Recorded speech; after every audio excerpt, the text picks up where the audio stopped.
Hi, welcome to Punxsutawney, home of Groundhog Day and Punxsutawney Phil. I'm John Griffiths. And I'm AJ DeRoom. And we're Punxsy Phil's handlers, and we're going to give you a little bit of information on Groundhog 101.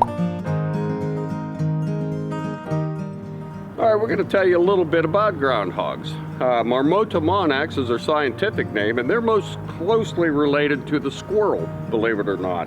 They go by other names, whistle pig, woodchuck, and the whistle pig comes from the high-pitched whistle that they make whenever they sense danger or they just get excited. We've had that happen just by us going in to feed them.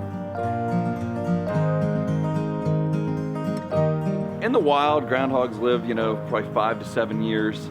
But Phil's special. Phil himself is 133 years old, or at least we say. What makes him different, well, besides that he's Punxsutawney Phil, is that he gets a magic elixir every year. We call it the elixir life. Some people will call it groundhog punch. But basically, with every sip of that elixir, he gets 7 more years of longevity. This year, I think he had 3 or 5 sips. So, you do the math. He's got a lot of years stacked up. He should be around for a real long time.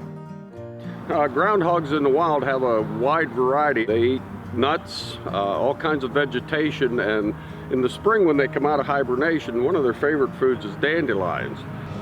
Yeah, groundhogs, they do appreciate a diet of mixed greens, so a lot of kale. Basically, the more hardy, the more bitter the green, the more they like it. Sweet potatoes and yams are a big favorite. And then they do eat fruits, surprisingly, obviously apples, that's something they'd get in the wild here in Pennsylvania. As you can see from Punxsutawney Phil here, he's got small ears, big teeth as he's chewing on my glove. There are 4 of them in total, 2 top, 2 bottom, very powerful jaws, sharp claws that helps them in climbing trees and also digging their burrows out, and 2 layers of fur, 1 fur underneath the top fur that you can see, and the outer fur basically is to keep the weather off of them. Groundhogs, they are hibernators. They're unique in that they actually hibernate very, very deeply.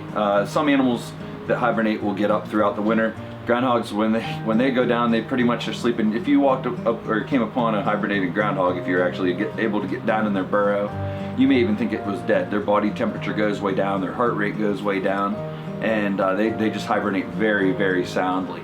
That's probably from December-ish, maybe November, depending on the weather that year, until around February 2nd, which is unique in that it kind of coincides with Groundhog Day.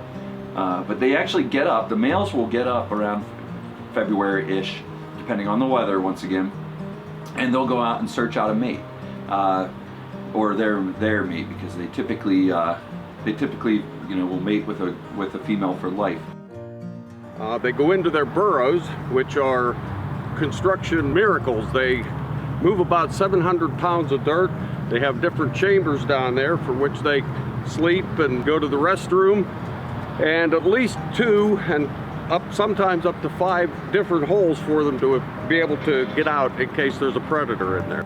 You'll notice most of the time the inner circle are wearing tuxedos, and the reason that we wear the tuxedo and the top hat is because Phil, as far as we're concerned, is the king of the animal kingdom, and because of that, he deserves respect. So that's why we wear what we wear, the tuxedo and the top hat. That's to show respect for Phil, who, like we said, is very special.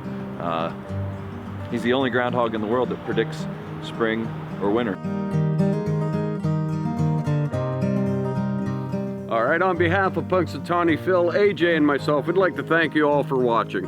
And if you'd like to get a little more Punxsutawney Phil 101, come and see us on Groundhog Day, February 2nd.